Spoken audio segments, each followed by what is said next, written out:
What's going on, Dividend Chasers? It's the Dividend Bloodhound here with another investing video.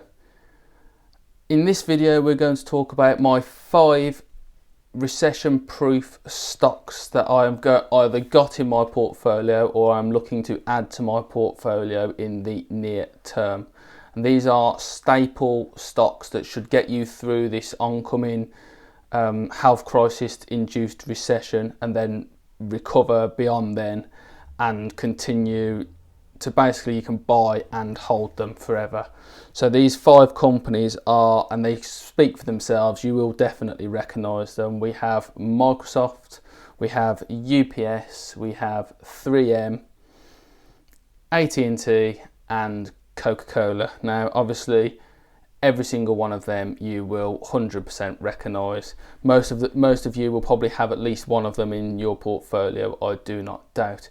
And in the next part of this video we will actually dive into the nitty-gritty as to why, in my opinion, these companies are going to do better than some others in the next coming recession. Now the way I see it is some companies are going to do better than others, because they're just better placed to do better than others in certain ways. I mean, for instance, Microsoft is going to be able to provide its gaming services for people in isolation and its intelligent cloud related activities to help people keep linked up in business and keep some businesses thriving. Now, most of these companies are, as you will have seen, they are definitely well-known companies. They're in your portfolios, and most of them are dividend kings or dividend aristocrats, so they've raised their dividend for a great number of years, either 25 years or 50 years, apart from Microsoft, who's definitely going that way, but it's not quite there yet. But at the same time, with a market cap of over $1 trillion, it definitely speaks for itself. And with that, I think we'll actually get into the next part of the video. If you like what you see here and this video brings value to you, please hit that like button in the corner there and subscribe to my channel. I really will appreciate getting this video out to as many people as possible so we can help get my opinion out there to as many people as possible. I will see you on the other side. Catch you later.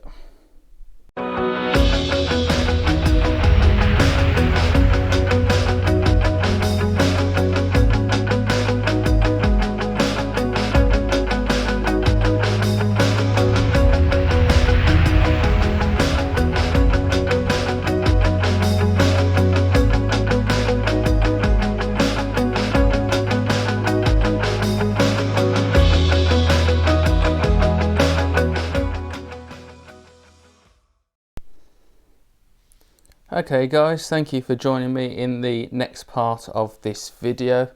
And now we're actually going to get into and have a look at some of the figures around these stocks that I have recommended. So first up is Microsoft. We have them at ticker MSFT. They have a cap of $1.4 trillion. Their yield is 1.36%. They have revenue of 125.84 billion. That is an impressive figure right there. EPS of $4.75 per share. Their trading range is between $116 and $190. They're currently based at $150, as you can see here. So somewhere in the middle of their recent up and down spike. And their total revenue for the last year has been $39 billion, somewhere down there. Trading 212 is really good for getting into the facts and figures of individual shares. Now what I wanted to say is this company stands to do really well from the distance and cloud engagement and meetings. So you can actually be with each other, effectively be at work through Microsoft's tools that they allow you to do this. And a lot of businesses are going to be looking into this right now, like the intelligence side of things, so they can carry on working from home. And then the flip side of this is the people that are at home and currently isolated. A lot of them are going to be gamers, so they're going to be using Xbox Live, using it a lot more than they would usually be able to. and buy downloads, etc. They're going to benefit from that massively. So that would be one of my recommends for this crisis at the moment. Next up, I have UPS, the United Parcel Service. Their ticker is UPS. Their cap is 84 billion, or just shy of 84 billion. Their yield is 4.14%. Revenue of 74 billion per year, and a EPS of $5.47. They're currently trading at $97 per share. They've been at a maximum of 126, and their lowest was just recently down to 85. Now their net income was 4.4 billion. And the reason why I think this company could do so well is people are still going to need parcels delivered to their houses. Still going to need parcels delivered to their houses all the time throughout the US and globally. Even more so as they might not be allowed out, so deliveries have got to come to them. They're going to be bored at home, so they might even get on Amazon or start going on even other shopping sites and get parcels delivered to them through there. And then there's also the actual logistics of the healthcare issue that we've got.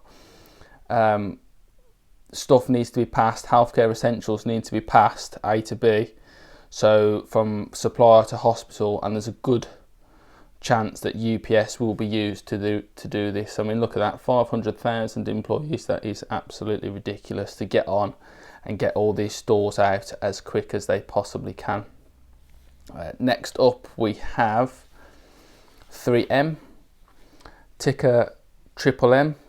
They are a hugely diverse company. They're into so many things.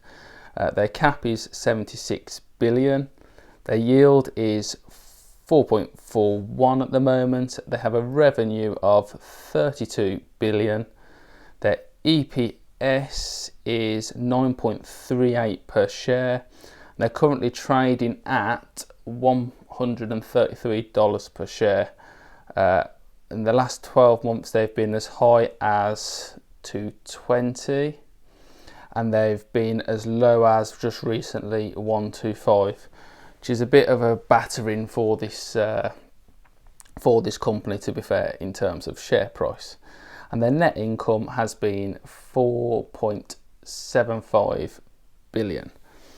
Now this company is so diverse, they're into so many different things across the world, and with the crisis easing off in China, they may be able to reopen some of their production over there.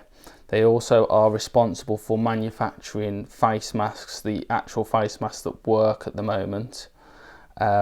So there is a huge demand for one of their products, and they have recently said that they're going to uptick as best they can the production on that and get them out to as many hospitals as possible. And if you're from the UK, you will have seen them all over the TV with the British Army actually delivering them to NHS hospitals. They're in short supply, and they won't be able to produce enough of them at the moment, I don't think. They also have other industries including motoring, homeware, food and beverage. Motoring is probably going to take a bit of a hit at the moment because people aren't going to be cleaning their cars as much, but what they will be doing is still buying food, and they need the homeware to hang photos up at home, because people are going to be bored, they're going to be looking for things to do, and hanging that picture on the wall might just be one of those things that they're going to get up to. Next up we have AT&T. Now this is a huge one, a huge company. Its ticker is T, has a market cap of 214 billion, a yield of 6.97%, a revenue of 181 billion. Their EPS is 2.23 per share, and they're currently trading at $29 a share. They're near market lows for their year, but it did go a little bit lower, down to $26.95 a share. And it has been as high as $39 a share. So there is a little bit of money to be made here in terms of appreciation of the stock, let alone the yield at the cheapest price that it is. And then they have a net income of 13.90 billion. So this company stands to gain from the huge mobile and internet use at the moment. So people are going to be stuck at home, using the internet to stream things, to watch things, to do whatever they can to keep themselves entertained. And this company provides exactly that element. If people haven't got it, they're going to be looking to upgrade to it. They're going to either be looking to upgrade, or they're going to be getting it in the first place. They also own Warner Media and Warner Brothers Films, so they stand to benefit from all of the people streaming them films or buying them films online, etc. They also have, amongst other things, I mean, this is a huge company, I can't go into absolutely everything that they own, but they've also got HBO, which is the Game of Thrones band. A lot of people might be getting back into that at the moment and re-downloading that, rebuying them sorts of things. And also Band of Brothers. People are looking to kill time as best they can, so that might be the very best way to do it. So this company stands to benefit from providing media and providing the means for people to actually watch it and stream it, and it is at a bargain price right now of just $29. I know I'm going to increase my position in my portfolio for it. And then last but not least of the 5, it is Coca-Cola. Now this company is stood the test of time really, over and over and over again. Its ticker is KO. It has a market cap of 183 billion, a yield of 3.83% and revenue of 38 billion, or just shy of. Its EPS is 2.16. and it is currently trading at $42 per share. It has been up to a high recently of 59, and its low was just recently as well, down to 38. So again, there is money to be made here in the appreciation back to where it was after the health crisis subsides. And its net income was 8.92 billion. Now this company, as I've already said, has stood the test of time. People are always going to be drinking Coke products, and this won't change so much now, even with everybody isolating. It's just going to be delivered to their homes instead. One little worry that I would have is that obviously they're not going to be in their pubs and restaurants anymore, so the consumption there is going to fade off. And also in the UK, they've had to shut all their Costa stores that they recently purchased in the last year or two. They've had to shut all of them due to the ongoing issues that we all know about. So that'd be something to bear in mind. But this company has raised its dividend now for well over 50 years. So I have no concerns that it will continue to do so. And there we have my top 5 health crisis stocks for the coming potential recession. Most of them are dividend kings or dividend aristocrats. Microsoft is the one that's not on there, but the Microsoft name pretty much speaks for itself in terms of it's one of these weird companies that's growing its dividend while growing its share price all at the same time, and it's quite a rare one. It's like a unicorn or a diamond in the rough, if you will. That wraps this part up, and I will catch you back in the real world. See you later. Thanks very much for watching, guys. Thank you for joining me in the last part of the video. If this video actually gave you some value, please hit that like and subscribe button in the corner, and feel free to share this video far and wide on social media. Let's help as many people as we can get in the best financial shape as possible.